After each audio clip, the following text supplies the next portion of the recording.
L'agglo de Clisson-Sèvres-et-Maine a invité Jocelyn Lachance pour ses qualités de socio-anthropologue de renom.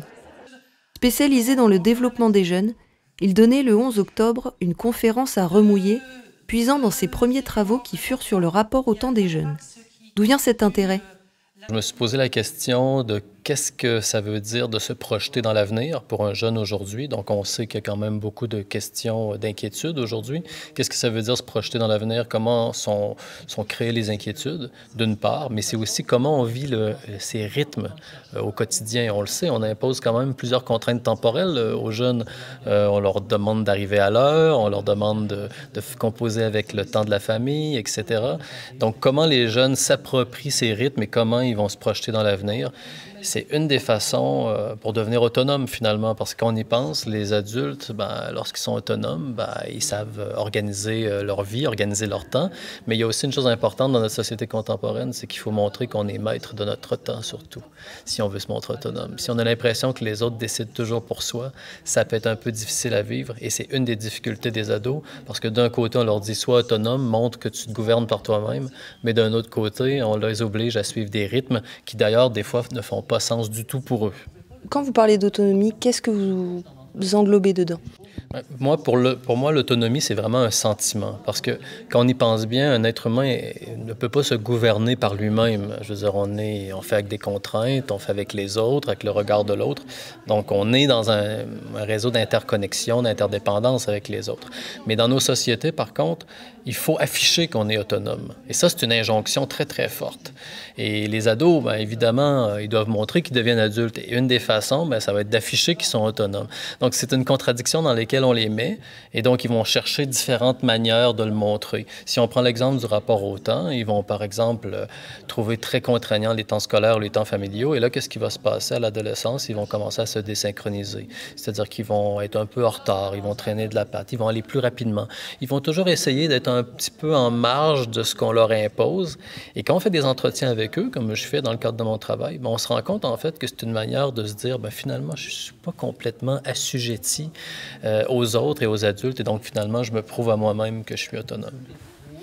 Et je voulais savoir aussi, qu'est-ce qu'un adolescent ? Alors ça, c'est une grande question parce que déjà, l'adolescence, il faut se le rappeler quand même, elle n'a pas toujours existé. C'est quand même une construction, on va dire en sociologie, de la modernité. Si on parle avec nos grands-parents, nos arrière-grands-parents, certains vont vous dire, mais j'ai pas eu d'adolescence. En fait, j'ai été enfant et puis tranquillement, j'ai été socialisé à devenir un adulte, surtout en milieu rural, où déjà on travaillait sur la ferme et finalement, il n'y avait pas vraiment d'adolescence. Alors l'adolescence apparaît à partir du moment où on considère qu'il peut y avoir un temps de formation. Mais quand je dis de formation, ça peut être pour apprendre un métier, mais ça peut être aussi pour se former en tant que personne, c'est-à-dire s'épanouir en tant que personne. Donc, l'adolescence dans les sociétés, ça va être le temps entre le temps de l'enfance et le temps de l'adulte. Mais là, on voit bien le problème qui se pose aujourd'hui, c'est qu'il n'y a plus de marqueurs précis. Il fut un temps où il y en avait. Hein. Si on va dans les sociétés anciennes, il y avait des rites de passage, il y avait des marqueurs, des moments qui nous faisaient dire collectivement, maintenant, tu n'es plus un enfant, tu es un adulte, voilà, c'est réglé, on passe à autre chose, tu es reconnu comme tel. Mais aujourd'hui, le problème, c'est qu'on est face à des enfants qu'on catégorise ensuite comme des ados et on leur dit, mais trouve le moyen de me montrer que tu es un adulte. Donc, c'est comme si avant, dans certaines sociétés, les adultes avaient organisé des dispositifs pour reconnaître les ados comme des nouveaux adultes et qu'aujourd'hui, on leur disait, mais c'est votre travail. Et c'est une des particularités aujourd'hui, c'est qu'ils doivent eux-mêmes montrer qu'ils passent à l'âge adulte. Justement, l'adulte, vous parlez beaucoup d'autonomie. Est-ce qu'on parlera ici que de l'autonomie du temps? Est-ce qu'on parlerait aussi de l'autonomie émotionnelle, par exemple? Oui, quand je parle du temps, là, c'est une façon, en fait, de l'aborder, hein, parce que sur la question d'autonomie, on pourrait parler, par exemple, de l'indépendance financière, par exemple, d'autres aspects de l'autonomie. Donc, effectivement, c'est une façon de le traiter. Mais, par exemple, une chose qui est importante aujourd'hui, c'est ce qu'on pourrait appeler la capacité à diversifier les formes de reconnaissance. C'est-à-dire qu'une des façons de devenir autonome, c'est aussi de ne pas s'enfermer dans un seul regard. Parce que quand on est enfant, c'est la reconnaissance des parents et à un moment donné, c'est des amis. Mais aujourd'hui, du fait des dispositifs techniques, on peut aussi aller chercher de la reconnaissance via différents dispositifs techniques, etc. Donc l'autonomie, c'est aussi la capacité à gérer tout ça. C'est la capacité à se dire, ben je ne suis pas assujetti au regard de mon meilleur ami ou d'un groupe, de mon petit copain, de ma petite copine. C'est dans la diversification. Donc vous voyez, c'est une autre façon de montrer qu'il y a des formes d'autonomisation. Mais ce qui est toujours le point commun, c'est le fait qu'ils vont se donner le sentiment qu'ils sont autonomes. Et donc, l'affichage est très important dans ce cas-là, en fait. C'est moins objectivement si on est autonome que le fait de montrer des signes d'autonomisation qui va compter. Est-ce qu'au XXIe siècle, les adultes sont-ils encore des ados? Alors ça, c'est une tendance qu'on a aussi à voir toute la société comme étant adolescente. Hein. C'est une des particularités. Et ce qui est pas complètement faux, dans le sens où l'adolescence, c'est un temps de transformation et de construction d'identité. Alors, si aujourd'hui on est objectif, les adultes ne sont pas complètement définis et achevés. Ceci étant dit, il y a des repères, par exemple, qu'on va trouver chez les adultes qu'on trouve moins chez les ados. Par exemple, la fondation d'une famille, des choses un peu classiques. Mais par contre, ce qu'on se rend compte, c'est que du fait des changements et des transformations sociales, les adultes sont amenés à revivre des moments de transition qui souvent vont ressembler à ceux de l'adolescence. Et là, je repense à une anecdote parce qu'à un moment donné, on faisait une recherche sur la déconnexion en voyage. Et donc, je devais faire un terrain sur le chemin de Compostelle.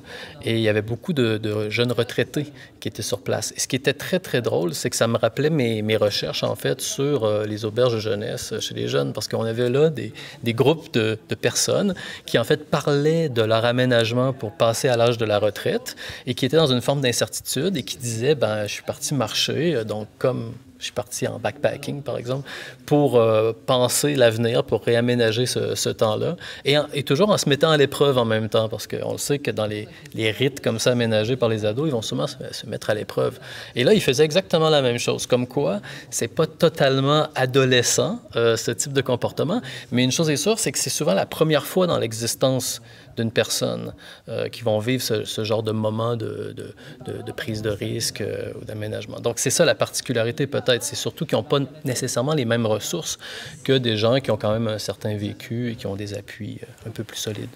La planète laissée dans un état tel qu'on le connaît, comment les accompagner dans une transition qui serait nécessaire à la sauvegarde de celle-ci? Oui. Ça, c'est une très bonne question parce que une des dernières recherches qu'on a fait, c'est sur l'engagement des jeunes dans un monde en train de s'effondrer. On l'a nommé comme ça parce que les jeunes, en tout cas beaucoup de jeunes nous en parlent de cette façon.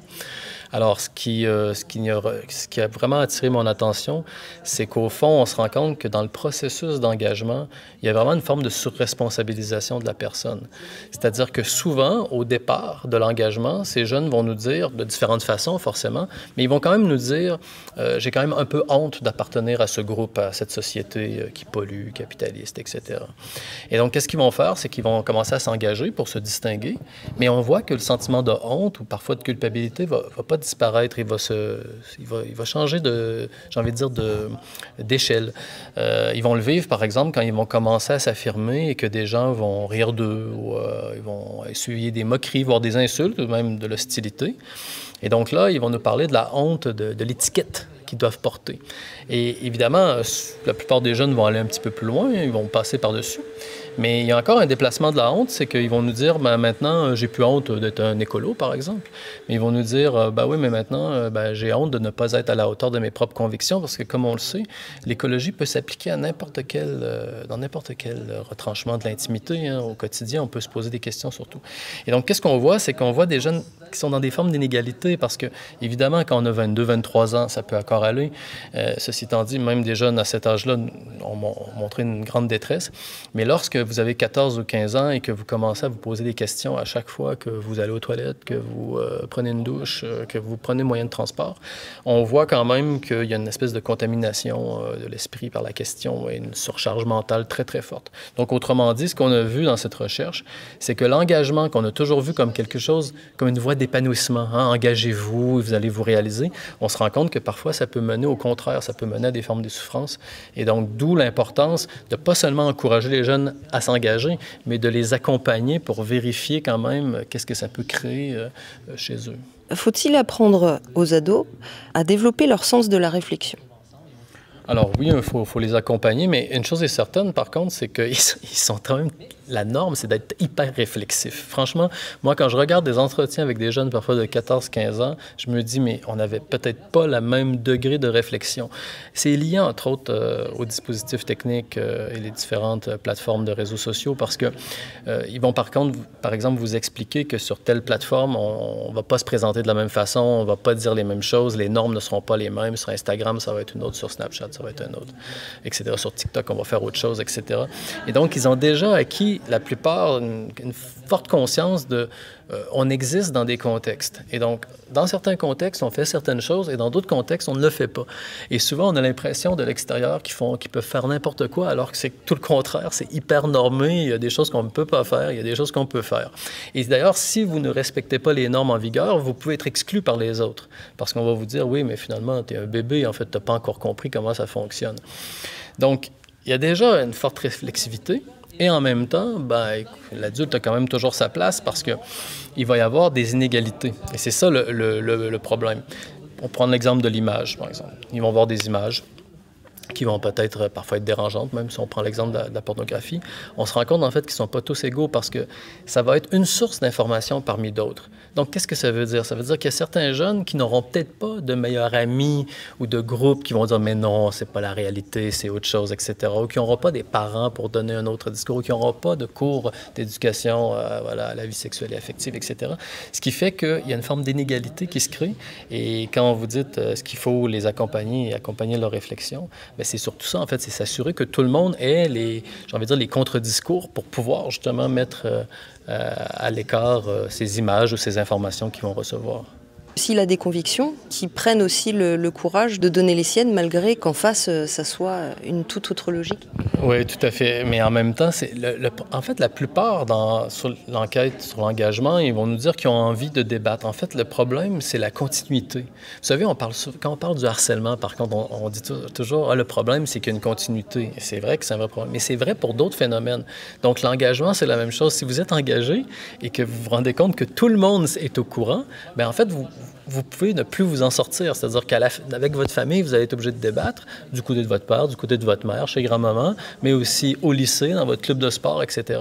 Et c'est plus, en fait, ça qui est dommageable pour eux et qui vont essayer d'aménager, pour s'aménager un peu des espaces pour respirer. Donc, ce n'est pas exactement la confrontation qu'ils refusent, mais c'est la confrontation en continu parce que ça les mène parfois à des formes d'épuisement, tout simplement.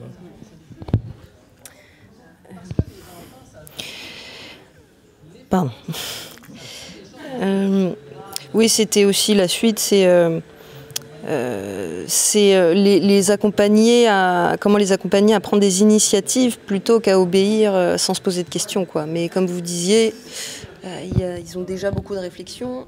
Ça n'empêche qu'il peut persister un peu ce problème aussi. Oui, puis il n'y a pas juste ça, en fait. C'est qu'on se rend compte, c'est que souvent, vous savez, on invite les jeunes à prendre parole, par exemple, ou à s'engager, mais il y a toujours de la manière dont on le fait.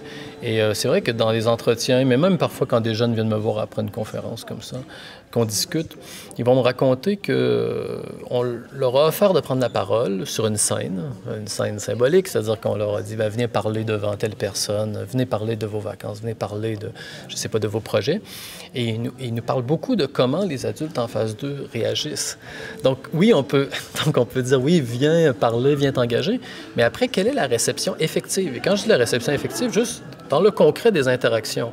Donc, quand on me raconte des fois que l'adulte, il sourit un peu parce qu'il se dit, bon, c'est encore un petit jeune qui rêve, vous voyez, ce genre de décrédibilisation, mais ça fait très mal. Donc, il suffit pas, en fait, de faire des scènes, il faut aussi faire attention à comment elles sont organisées. Et on le sait que les ados sont quand même hypersensibles à tout ce qui est sentiment d'injustice, qui n'est pas quelque chose de très nouveau et qui se renouvelle aujourd'hui. Donc c'est à la fois apprendre à leur entourage à être plus respectueux de leur fragilité et en même temps accompagner l'adolescent à peut-être prendre moins au sérieux ou à prendre du recul dessus pour qu'il y ait un gros mouvement d'ensemble. Oui, mais en fait c'est quelque chose qui s'apprend. C'est que le problème c'est qu'on est dans une société de l'expérimentation. Donc une société d'expérimentation en gros ça veut dire il y a de l'incertitude donc je vais faire des tests. Mais le problème, c'est que des fois, on fait des tests quand on est ado sur des choses qui sont très, très importantes du point de vue de l'identité. Si on pense pense à la question du genre, du rapport à l'autre, etc. C'est pas des questions anodines. De l'extérieur, on va se dire, oui, bon, c'est une petite mise en scène, c'est coquet, c'est mignon. Et le problème, il est là, c'est qu'il y a une espèce d'écart souvent entre ce qu'on voit et ce qu'on considère comme futile. Et en fait, l'investissement émotif, et du point de vue sociologique, anthropologique et même psychologique, c'est tout à fait défendable. La position des ados est tout à fait défendable parce que c'est des vrais questionnements existentiels. Donc ça, c'est un des problèmes. C'est que des fois, en tant qu'adulte, on s'invalide comme interlocuteur potentiel parce qu'on n'imagine pas le sens qui va être donné au comportement. Et ça, c'est... Donc oui, il y a des formes de fragilité, mais en fait, ça se construit justement, et ceux qui vont réussir à trouver des validations de leur démarche, ben, ils vont renforcer l'estime d'eux-mêmes, et là, ils vont pouvoir aller affronter voilà, d'autres regards à l'extérieur. Mais on sait très bien qu'ils ne sont pas tous au même niveau, à la même enseigne, forcément. Les parents ont désormais plus de clés pour comprendre leurs adolescents, et ils peuvent également retrouver plus d'informations à ce sujet dans plusieurs ouvrages de Jocelyn Lachance sur le site internet du Cairn et plus de programmes pour les jeunes organisés par l'Agglo Sèvres et Maine sur leur site.